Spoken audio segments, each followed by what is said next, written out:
Etwas, was bei den Schweizern aufgefallen ist, ist, Schweizer wissen nicht, wie man Smalltalk macht. Also, so Englischsprechende können das. Du sagst so ein Engländer zum Beispiel, oh, it's very cold today, isn't it? They go, oh yes, it's incredibly cold. It's one of the coldest days for the past 50,000 years.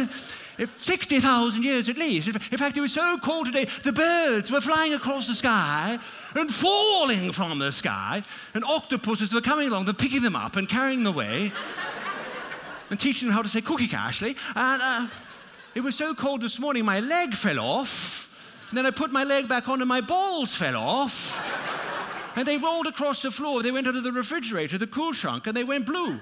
So I took my blue balls and went to the Blue Balls Festival in Luzern and had a wonderful time. Du sagst so, ein Schweizer ist kalt, und sagen sie, ist halt Winter.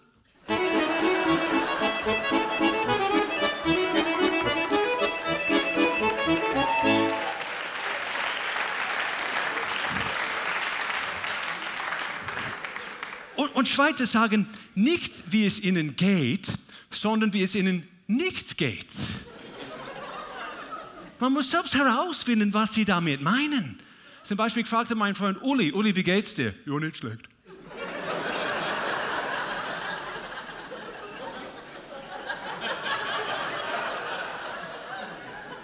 Was hast du in letzter Zeit gemacht? Ja, nicht viel. Wo wohnst du eigentlich? Ja, nicht weit entfernt.